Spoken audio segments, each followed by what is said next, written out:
আমরা সফলতা কেন পাই না জানো? আমাদের নিজেদের দোষেই। আর আমাদের কি সেই দোষ? আজকে সেই কথাগুলোই আলোচনা করব।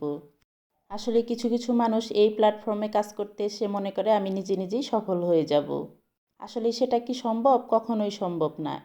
এই প্ল্যাটফর্মে কাজ করবে অথচ একা একা নিজে নিজে সফল হয়ে যাবে, এটা যারা ভাবছে তারা একদমই ভুল ভাবছে। আসলে এই কথাগুলো কিছু আনফলোকারীদের উদ্দেশ্যে বলছি আমি।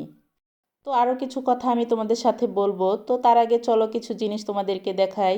তো সকালবেলা ঘুম থেকে উঠেই কিন্তু আমার রুটিন থাকে এই যে ছোট্ট ছোট্ট সোনামণিগুলোকে খাবার দেওয়া।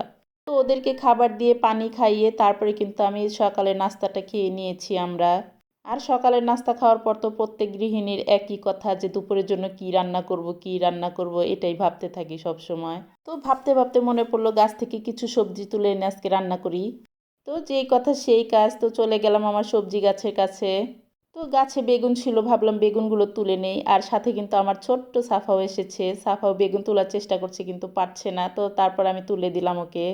তো বেগুনগুলো তুলে নিয়ে দেখি গাছে টমেটো পেকেছে, তারপর দুইটা টমেটো তুলে নিলাম, তারপর চলে আসলাম আমার ছাদ বাগানে। আর ছাদে একটা লাউ বেগুনের গাছ হয়েছে, অনেকগুলোই গাছ লাগিয়েছিলাম তবে সবগুলো হয়নি, একটা গাছই ছিল। তো ওই গাছে কিন্তু দুইটা বড় বড় বেগুন ছিল, তো ওই দুইটা বেগুনও তুলে নিলাম ভাজি করার জন্য।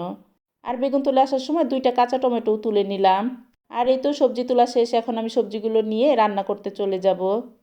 আর এই তো দেখো সব কিছু কিন্তু আমি রান্না করার জন্য গুছিয়ে নিয়েছি। আজকে ছোট মাছ রান্না করব, ছোট মাছের চচ্চড়ি আর কি, পেঁয়াজ দিয়ে।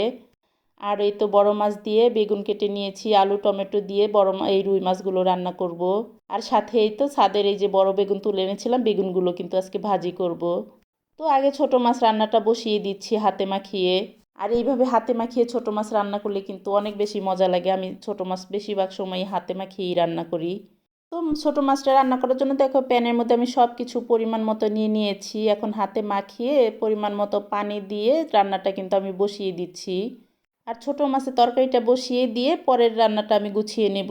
আর ওই যে রুই মাছ যে রেখেছিলাম ধুয়ে, ওটাতে আমি সামান্য পরিমাণ হলুদ লবণ মরিচ দিয়ে একটু মাখিয়ে নিলাম। এখন এই মাছগুলোকে খুব ভালো করে প্যানে দিয়ে ভেজে নিব। আর আমি বড় মাছ রান্না করার সময় সবসময় ভেজেই রান্না করি, কষিয়ে মাছ আমি খেতে পারি না, ভালো লাগে না আমার কাছে।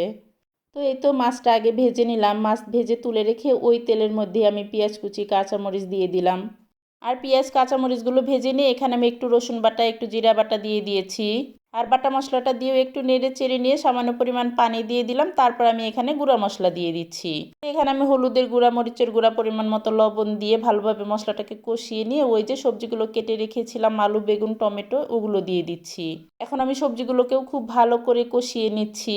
আর এদিকে সবজিগুলো কষানো হতে হতে কিন্তু ওই পাশে ছোট মাছের তরকারিটা হয়ে গেছে। তো তারপর আমি ছোট মাছের তরকারিটা নামিয়ে এখানে আমি বেগুন ভাজিটা বসিয়ে দেবো। এর জন্য আমি ওই তো বেগুনগুলোকে খুব ভালো করে হলুদ মরিচ আর লবণ দিয়ে ভালোভাবে মাখিয়ে রেখেছিলাম।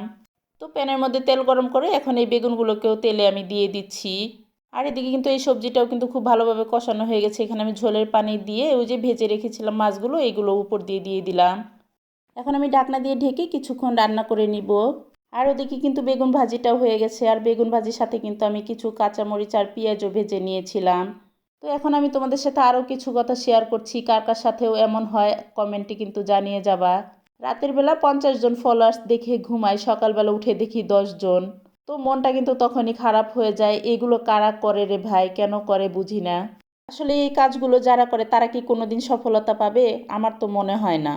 তো আমি একটা কথাই বলবো, চলো হিংসা না করে সবাই একসাথে হাতে হাত রেখে কাজ করে সামনে এগিয়ে যাই, তাহলেই কিন্তু আমরা সবাই সফল হতে পারবো। না হলে কিন্তু কারো পক্ষেই একা একা কোনো কিছুই করা সম্ভব না। এটা যারা বুঝে তারা কিন্তু এই ধরনের কাজ থেকে বিরত থাকে।